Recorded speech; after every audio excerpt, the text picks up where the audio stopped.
Have you ever been so incredibly hungry you felt like you could literally eat a horse? Well, unless you're actually planning on roasting a stallion for dinner tonight, you're already using figurative speech. It's this awesome tool we instinctively use every single day. Welcome to This Explainer. Today, we are mastering figurative speech. It's basically the secret sauce that turns flat, boring sentences into vibrant, dynamic writing. So, let's get our linguistic paintbrushes ready, shall we? Here is our quick roadmap for today. We'll start by decoding figurative speech, then we'll learn the iguana memory trick, check out 4 more fun figures, and finally, master the tricky 3. All right, let's jump right into Section 1, Decoding Figurative Speech. Now, while all of these vibrant terms make our writing sound absolutely amazing, trying to remember them all at once? Yeah, it can honestly feel a bit like memorizing a dictionary. From similes to idioms, these are the exact tools writers use to craft incredible stories. But grasping all of them at first glance can be a little overwhelming. But don't worry, we're going to break this down logically. Which brings us to Section 2, the iguana memory trick. Okay, get ready for this because here is a highly effective and honestly adorable memory trick. Just remember, every happy iguana makes pizza safely. E-H-I-M-P-S. I know, it's a delightfully absurd sentence, but it's a completely unforgettable way to lock down the 6 major figures of speech: euphemism, hyperbole, irony, metaphor, personification, and simile. So, let's start with the E in every, which stands for euphemism. The quick trick here is to look at that EU prefix. Just think of EU as standing for easy, upbeat words. We use these softer, friendlier alternatives whenever we have to navigate difficult or sensitive topics. The crucial point here is that instead of stating something super bluntly, we soften the blow. Think about saying, he passed away, instead of, he died. You see? It's the exact same meaning, but it's wrapped up in a much more comforting and gentle package. Next up is the H in happy, and that brings us to hyperbole. Hyperbole is all about being hyper. It's this massive, dramatic exaggeration that makes a concept sound astronomically bigger or smaller than reality, just to emphasize the drama.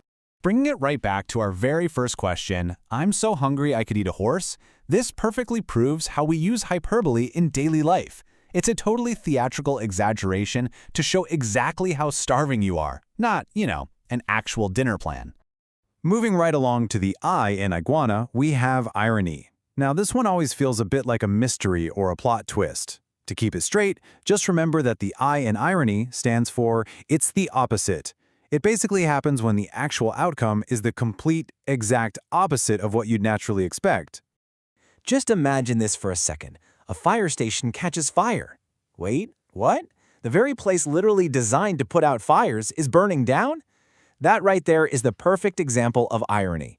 It's a totally unexpected, slightly humorous twist of fate that just leaves you shaking your head. All right, our M in makes stands for metaphor. Now listen, a metaphor does not beat around the bush. To remember this one, think meta means is. A metaphor boldly says one thing literally is another thing. It forces a direct equation and completely skips those weak connector words like or as. And this phrase brilliantly illustrates the power of that direct comparison. She is a shining star.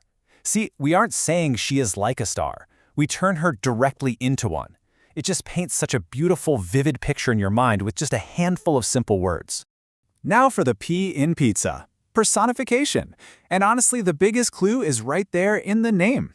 This is when we take a non-human object and give it a real person's actions or feelings so that it literally leaps right off the page.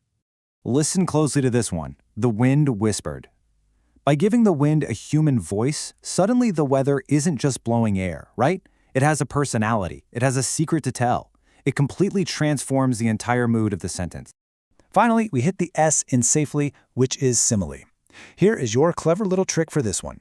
Simile means checking if 2 things are the same by specifically hunting for the magic words like or as. If you were comparing 2 things and you spot like or as, boom, you've successfully identified a simile. For example, take the phrase, he runs like a cheetah. You're explicitly comparing a person's speed to the fastest land animal using that magic word like. It's quick, it's direct, and it instantly helps you visualize exactly how fast he's sprinting. Okay, let's move into Section 3, 4 more fun figures. Returning to our broader toolkit for just a moment, we have 4 other awesome elements: allusion, idiom, onomatopoeia, and alliteration. From clever cultural references to words that literally mimic real-world sounds, these are the tools that add incredible musicality and rhythm to your writing. And that brings us to our final section, Section 4, Mastering the Tricky 3. Before we tackle the final boss of confusing grammar terms, let's really cement our core 6. Honestly, visualizing an emoji is a great way to anchor the definition right in your brain. From the polite, friendly smile of a euphemism to the mind-blown drama of a hyperbole and the approving thumbs-up of a simile. Take a mental snapshot of this quick reference guide to lock these in forever. All right, it's time for the main event, simile versus metaphor. People mix these up all the time, often tossing personification in there too. But let's make it crystal clear, because this is a true head-to-head battle. The secret entirely depends on the connector.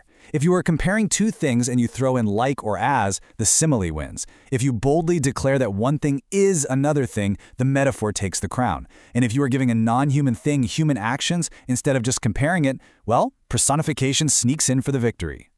So, the very next time you sit down to write, don't just state the plain facts. Remember the happy iguana, remember those helpful little emojis, and remember the incredible power of these tools. How will you use figurative speech to paint your words today? Go out there, grab that linguistic paintbrush, and create something masterpiece-worthy. Thanks so much for joining me on this explainer, and happy writing!